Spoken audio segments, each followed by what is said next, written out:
Dictation start होगा 5 second बाद। Ready, start.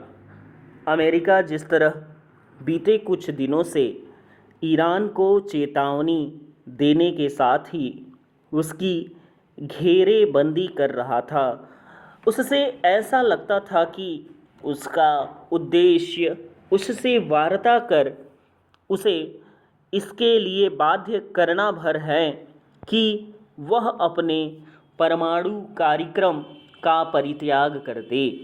लेकिन उससे बातचीत के बीच ही उसने इज़राइल संग उस पर हमला बोल दिया। इसके जवाब में ईरान ने भी इज़राइल के साथ ही पश्चिमी एशिया में अमेरिकी सैन्य ठिकानों को निशाना बनाना शुरू कर दिया। उसके साथ देने के लिए लेबनान के हिजबुल्ला और यमन के हाउती भी आगे आ गए हैं।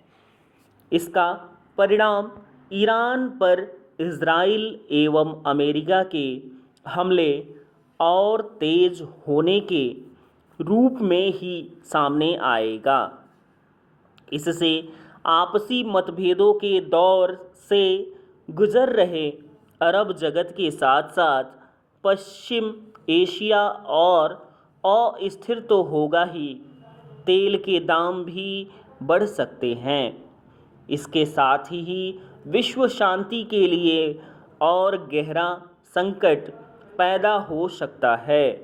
इसलिए और भी क्योंकि अमेरिकी राष्ट्रपति ने ईरानी जनता से अपनी सरकार को उखाड़ फेंकने की अपील करते हुए कहा कि लक्ष्य पूरा होने तक अमेरिका रुकेगा नहीं।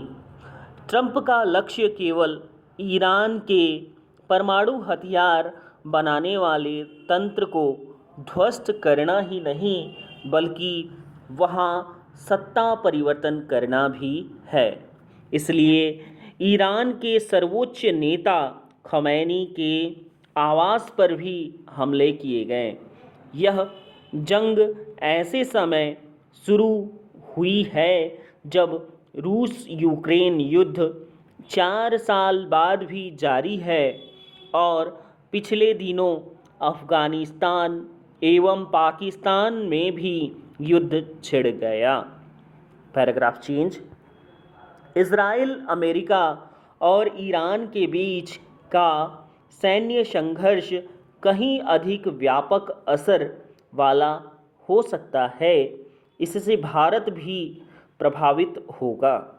उसके समक्ष न केवल पश्चिमी एशिया के विभिन्न देशों में रह रहे लाखों भारतीयों को निकालने की चुनौती पैदा हो सकती है, बल्कि महंगे कच्चे तेल की खरीदारी की बाध्यता भी।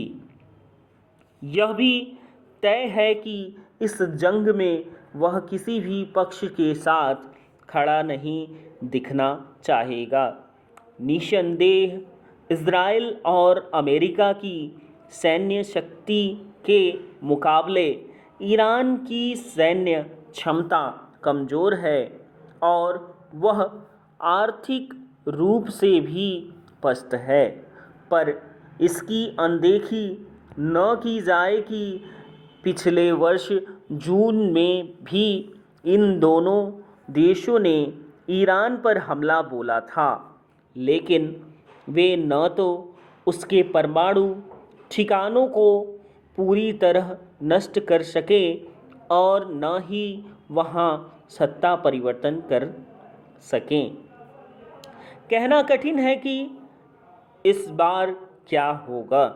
यह ठीक है कि ईरान का रवैया भी झगड़ालू है, लेकिन अमेरिका को इससे अनभिज्ञ नहीं होना चाहिए कि उसने जब भी किसी देश में जबरन सत्ता परिवर्तन किया वहाँ के हालात और अधिक बिगड़े। इसके साथ ही अमेरिका को जो नुकसान उठाना पड़ा और उसकी छवि भी खराब हुई।